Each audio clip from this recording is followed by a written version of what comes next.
Well, it's back, the ostrich story. And I have to tell you, Rebel News has covered the ostrich story from the heart of BC near Lumbee, British Columbia, better than any other news outlet. And I have to say, I wouldn't have thunk it, but this has become international news. Even high officials in the U.S. administration have been seized with this subject, and it's all thanks to the coverage by our BC Bureau Chief, Drea Humphrey, who joins us now live from her cell phone on location at the ostrich farm. Drea, how you doing? I'm doing pretty good, and most importantly, the ostriches behind me, look, oh my goodness, mating. That's how healthy they are. They're making babies right behind me right now. You know, it's incredible. There's a real international battle over these birds, and I've got to think that that's because there's something very deeply symbolic about it. The farmers, the I don't know if we call it an ostrich ranch, they say that these birds are safe and healthy, and there's no reason they ought to be put down. I think the biggest problem here right now is we're really seeing an uproar in Canadians and on an international level where we're asking for that restoring accountability between Canadians and our Democrats. And we need to restore trust between Canadian Food Inspection Agency, between our farmers. And we're finding a problem right now because it's actually putting humanity more at risk. Our farmers are not trusting the very organizations that should be protecting us, and they don't want to report reportable diseases. They're afraid. So if we have that fear when we should have trust, it puts us more at risk. And yeah, it's a big deal. I feel like the other side, the government regulators, the busybodies, the precautionary principles, slaughter the whole flock types. I feel like it's become a symbolic battle, and if they lose this, they'll lose some of their power. Part of me thinks this can't just be about the birds. It's got to be about much more. But look, I'm thousands of kilometers away. You're right there. You tell me, why is this such a big battle? Well, there's that word, why. That's what everybody is asking. And in fact, a report coming out later today where I talked to some of the supporters and the farmers, I asked them the same question. Why do they think this is happening? My personal theory on what is happening is two. One is a very simple way of looking at it.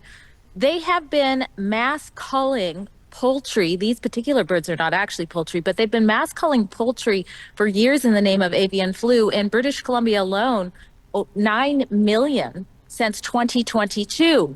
If they save these birds on the premise that obviously they're healthy, actually 233 days as of today healthy, they open up the risk of other farms saying, well, wait a sec, we told you our birds were healthy, or future farms coming out and saying, well, we want our birds tested. And of course, that's the real glaring issue here, is not only is the CFIA refusing to retest these birds to go ahead and not just prove the farmers right, there are scientists that have come out and said these birds would be immune by now. They're not only not testing, they're threatening the farmers with 6 months in jail and an outstanding fine if they use their own money to test the animals themselves. So that's the first. It's crazy. That's crazy. Right? By what right could they possibly say you can't even use your own money to test your own birds? Like that would give rise to a lot of theories. I mean, if you're not even an independent test would give us the truth, or at least one expert's opinion of the truth. And to say we don't want that to happen really draws into question the good faith of the government. And you said CFIA. I presume that's the Canadian Food Inspection Agency. Is that what that stands for? That's exactly right. That is who's in charge. That's who has adopted the World Health Organization's stamping out policy. And that in itself is of question, but they've also gone over and above. Even if you go to the WHO with their guidelines on what should happen, these birds actually don't fit into the slaughter all because they are in such a rural area. They're in their their own zone, and it's been longer. I forget if it's 27 days or whatever. It's been long past the amount of time, again, hundreds of days since they've been healthy. So the CFIA is really sticking on it. You talk about how that could give way to theories when they're saying, no, don't you test them. We're not going to test them.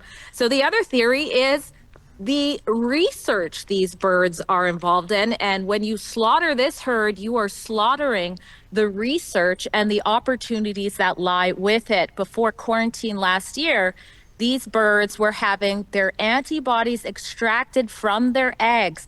Ostrich birds have 1,000 times more antibodies than chicken eggs do. That was being used for therapeutics research against COVID-19. Now the farmers and scientists and the Americans, we're talking the FDA under Trump, the NIH, head of Medicare, Dr. Oz, and of course, Health Secretary Robert Kennedy Jr. saying, we will partner with you. We will bring them here. We'll lock arms on the research so that now that they've overcome avian flu, we can look at the therapeutics research to combat that. So that's where the real sort of conspiracy theory comes in, because when we're having so much tension with our largest trading partners, why would you slaughter that opportunity, that research to possibly find a better way to address this rather than mass culling? Yeah, you know what? I have to say, we cover a wide variety of stories at Rebel News. Covering a flock of ostriches, I think is it a flock? Is it a herd? I don't know. Is not a normal story for us, but people are so passionate. I think because they see the unnecessary threat, which would be cruel, to kill these animals. Yes. I think they are reminded that these World Health Organization, public health, this and that, they really lost a lot of their credibility over COVID. And so we're saying, hang on, you sound like the crazy talk that the government was into over COVID. Like, I think that might be part of it, is that people say, we remember how you treated humans, you're going to treat these birds even worse. I think there's a lot of reasons this has struck a chord with people. It's also the classic David versus Goliath story. You have this little ostrich farm versus these big government regulators, these big agencies. This is such an interesting thing, and the birds are so interesting to look at.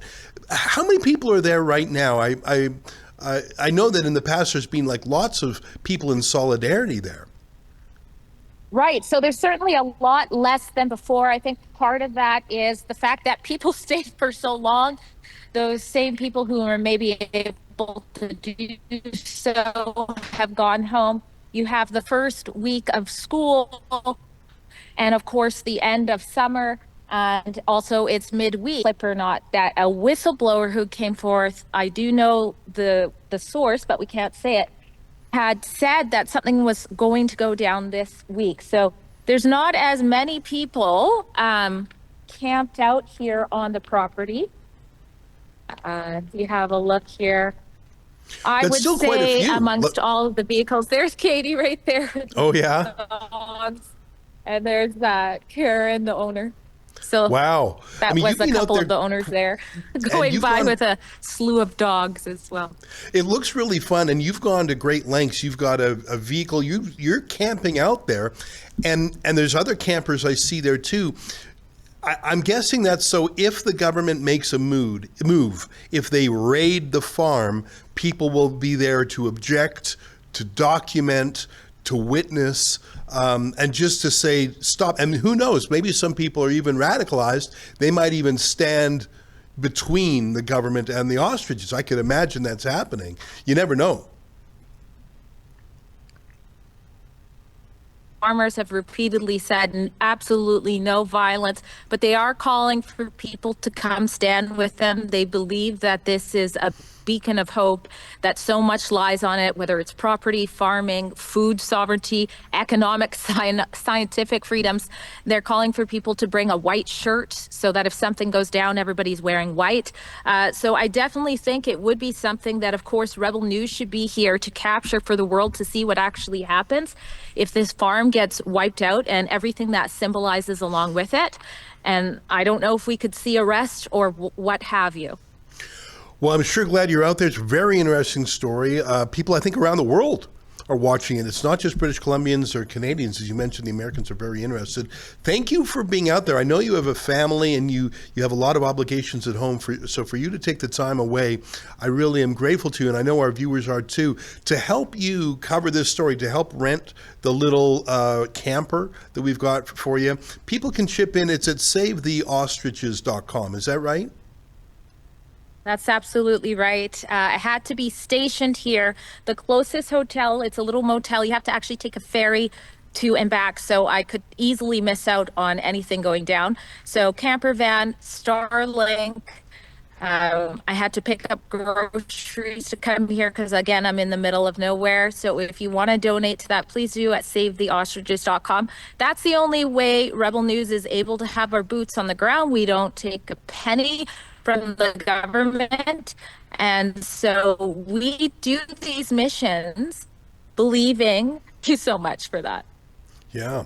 Well, thank you for being there. And again, thanks to your family for being without you for the time. But it looks like you're part of the family at the ostrich farm. It looks like you know everybody there, obviously, the owners. You have really been their window to the world and vice versa. I know there are some other people who have been filming little videos on their phone, and I respect that, but I think Rebel News has had the biggest reach. And so I think that if this is victorious in the end, some of that credit does go to you. Yes. Because you have told the world. I mean, our symbol at Rebel News is a megaphone, and you have been a megaphone for these farmers and their ostriches. Last word to you, Drea. Last word is the people as well. Thousands of you have also joined the campaign that we have here. It's a one-click email at savetheostriches.com, putting pressure on the right people to do the right thing here. And so it's all of us if this miraculous win somehow happens. And so that's what everybody here is rooting for, some good news again. Well, that's great. Thanks very much for being out there on behalf of all of us. And it's just, frankly, it looks like a little bit of fun. I mean, I know it's hard work too, but it does look like a little bit of a change of pace from typically covering politicians. So I'm glad you're out there. Thanks again. All right. I think we had a bit of a lag in our phone connection there, but that's our friend Drea Humphrey covering this interesting story from Lumbee, British Columbia. Stay with us. More ahead.